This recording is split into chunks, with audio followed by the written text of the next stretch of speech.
आपने राबड़ी जी को देखा था? नहीं, कभी नहीं देखा था। एकदम सस्पेंस में थे आप। हम अपना एक प्रतिनिधि भेजा था जी। बहुत अच्छा हुआ आप हमारे घर आई, और मैं जो है जरा जेल खाने की सैर करके आता हूँ। तो नई नवेली दुल्हन पर क्या गुजरती है ये आप जबानी हमको सुनाएं।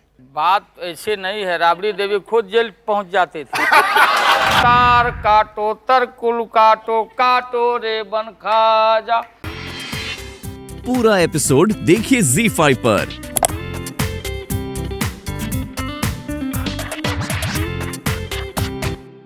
मैं फौरन ही बुलवाता हूँ हर दिल अजीज बड़े मजेदार इंसान लालू प्रसाद यादव जी को।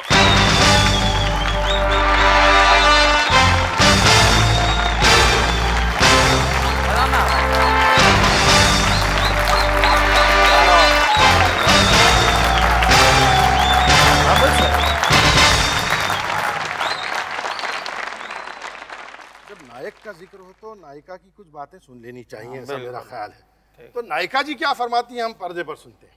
साहब याद है कि 30 साल शादी के हो गया, कैसे हमारे बाबूजी ने आपको देखने आए थे, उनको लड़का पसंद पड़ गया, आप पसंद पड़ गए। हमारे चाचा ने हमको शादी में पूछे कि कैसा माने लड़का है, तो बाबूजी ने बताया कि अच्छा लड़का है, हमको पसंद पड़ गया है, बाकी मट्टी के घर है। तो चाचा ने हमारे सुने तो कहे कि मट्टी के घर में कैसे बेटी रहेगी, आपको जानकारी होगा साहब कि शादी कैसे हमारी कितना संकट से माने कितना तकलीफ से शादी हमारी आपका साथ हुआ। भारी संकट हुआ। आपने राबड़ी जी को देखा था? नहीं, कभी नहीं देखा था। एकदम सस्पेंस में थे आप। हम अपना एक प्रतिनिधि भेजा था जी। लेकिन देखने के बाद आपको प्रतिनिधि की बात बिल्कुल सही मालूम हुई कि बात क्या हुआ, उससे पहले क्या हुआ, मैं पूछता हूँ खुद राबड़ी देवी से।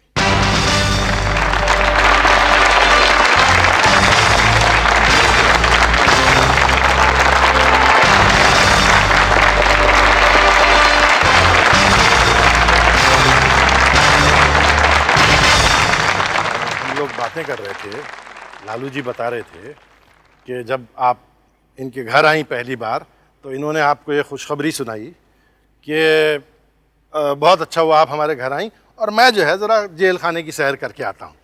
तो आते ही जब पति ऐसी खबर सुना दे तो नई नवेली दुल्हन पर क्या गुजरती है ये आप जबानी हमको सुनाएं। पर ऐसा संकट आया है तो उसको मुकाबला करने के लिए तैयार रहती है महिला। तो आपने अपने आप को कैसे संभाला? आपके घर वालों ने जिन्होंने कहा था, आपके चाचा खास तौर से कहते थे, एक तो कच्चे घर में ले गए और फिर आपके साथ भी नहीं है, खुद चले गए सरकारी घर में। कि लालू जी ने आपको कभी कहा था कि my dear Rabri I love you? ऐसा कहा होगा, कभी तो कहा होगा। नहीं नहीं, नहीं। ऐसा नहीं हो सकता राबड़ी जी, ये नहीं हो सकता। मौका नहीं मिला कहने का। इतना वो पुष्कर आ रहा है, इतना आप खिल रही हैं, ऐसा तो हुआ ही होगा। या जेल से एक चिट्ठी भेजी होगी, माय डियर राबड़ी, प्रिय राबड़ी, मैं तुमसे बहुत प्यार करता हूँ, तुम्हें बहुत याद करता हूँ, ऐसी एक चिट्ठी तो लालू जी भेजी होगी आपने। शुरू में जेल जब गए तो चुटकुना छोटा छोटा लिख के भेजते थे। जो आदमी हमारे गाय का दूध जो चौपाने जाता था उसी का हाथ से ही भेजते थे, चिट्ठी भेजते थे। देखिए भाई, बात धीरे धीरे निकल रही है, धीरे धीरे बात खुल रही है। बात ऐसे नहीं है, राबड़ी देवी खुद जेल पहुंच जाती थी।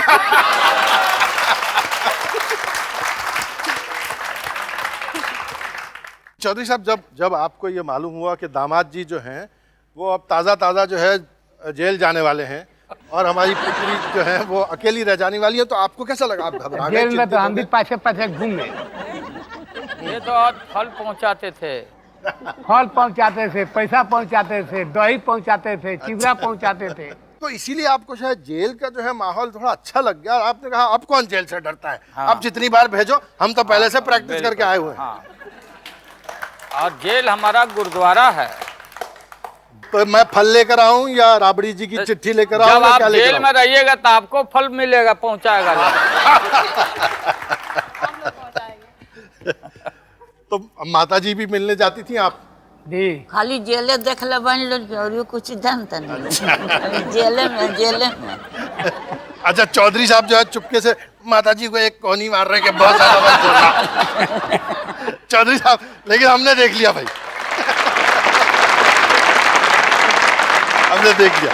कड़ी नजर आप लोगों पे किसकी होती है, पापा की होती है या मम्मी की होती है? पापा की ज़्यादा होती है, कम टाइम में भी पापा की ज़्यादा होती है, मम्मी की थोड़ी कम होती है। मतलब डांट फटकार जो है पापा ज्यादा करते हैं या नहीं, मम्मी? डांट दोनों देते हैं। दोनों एक साथ में देते हैं या उसमें बारी नहीं, बारी से? बारी। अच्छा, आजकल किसका टर्न चल रहा है, लालू जी का या मम्मी का? नहीं, आजकल मम्मी का चल रहा है। अच्छा, हाँ भाई, मुख्यमंत्री है वही तो, डांट तो वही पिलाई। और किस चीज पे ज्यादा नाराज हो जाते थे, किस पे चिढ़ते थे ज्यादा? स्कूल बंक करने पर। स्कूल बंक करने पर।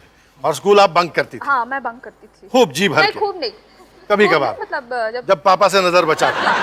की एक बात अच्छी है, आजकल वो खड़ाऊ पहनते हैं, तो हम लोग अगर लेट नाइट अगर मूवीज देख रहे होते तो खड़ाऊ की आवाज हम चेंज कर देते न्यूज चैनल।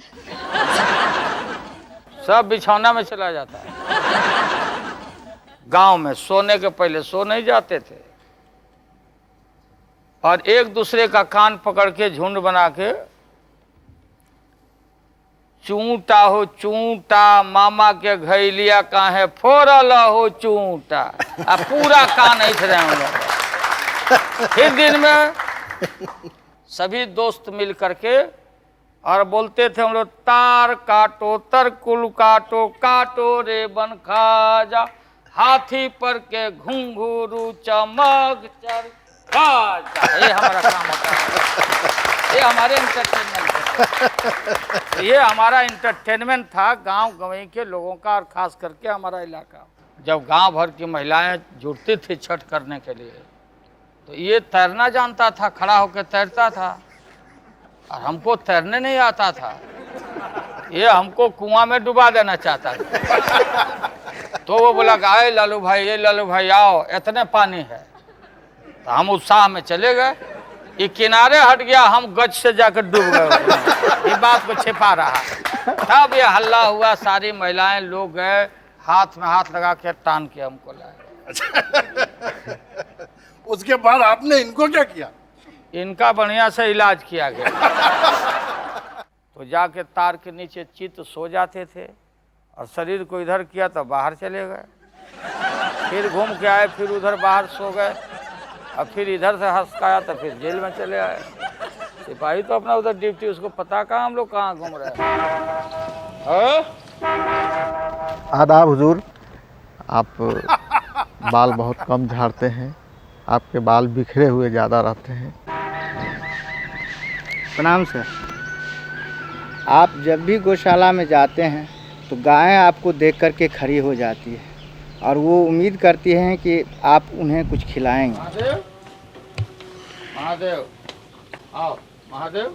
जब आप गुड़ उन लोगों को खिलाते हैं तो सब की सब गायें आपके तरफ मोहित हो जाती है। मेरी शुभकामना है जो आप इसी तरह जनता से जुड़े रहें और देश की सेवा करें। प्रणाम। पूरा एपिसोड देखिए ZEE5 पर।